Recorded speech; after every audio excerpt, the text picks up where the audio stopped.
Mysterious drone sightings in the U.S. have been recorded as far back as 2019, including when dozens of unidentified aircraft hovered over the country's most sensitive military sites for 17 straight days, according to a new report. The drone sightings, similar to ones over the Eastern Seaboard months ago, involved stalking naval warships off the California coast to more recently over Langley Air Force Base in Virginia, home to dozens of highly advanced F-22 Raptor stealth fighter jets, CBS's 60 Minutes reported. Senator Roger Wicker, RMS, indicated to anchor Bill Whitaker that the drone swarms over Langley, some of which were recorded with an iPhone, could very well have been spying on the U.S.'s military capabilities. "I am privy to classified briefings at the highest level.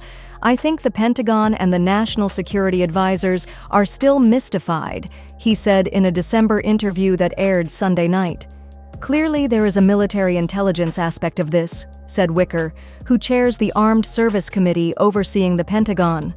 While at his family's cabin on the James River in Virginia in December 2023, eyewitness Jonathan Butner recorded nearly 90 minutes of footage showing upwards of 40-plus drones on a direct path to Langley, video he later shared with the FBI to aid in its investigation.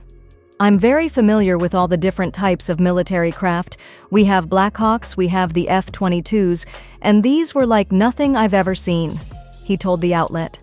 Butner wasn't the only one who saw the unidentified aircraft swarming the key military installation. The reports were coming in 20 to 30 sightings, same time every evening, 30 to 45 minutes after sunset, said retired four-star General Mark Kelly, who witnessed the drones with his own eyes at Langley.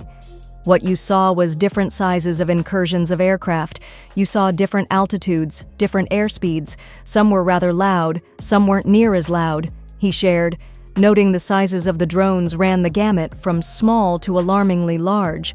"The smallest, you're talking about a commercial-size quadcopter, and then the largest ones are probably size what I would call a base boat or a small car," he said. "It certainly could have a foreign nexus, a threat nexus.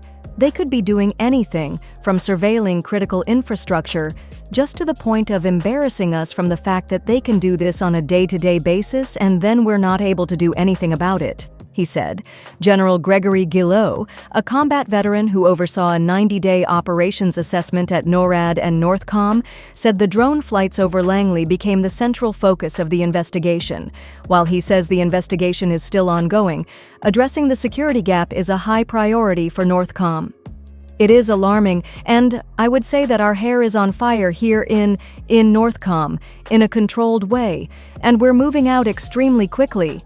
The White House in January took pains to reassure Americans that the waves of drones seen over New Jersey over the winter were not the enemy, with President Trump chalking them up to hobbyists or individuals conducting research. However, these assertions only raised more questions, including among elected officials and former military leaders. Asked how it was possible for such an incursion to take place over an American Air Force base, Van Herk pointed to a capability gap due to NORAD radar systems being unable to detect the low-flying drones. "Certainly they can come and go from any direction. The FBI is looking at potential options, but they don't have an answer right now."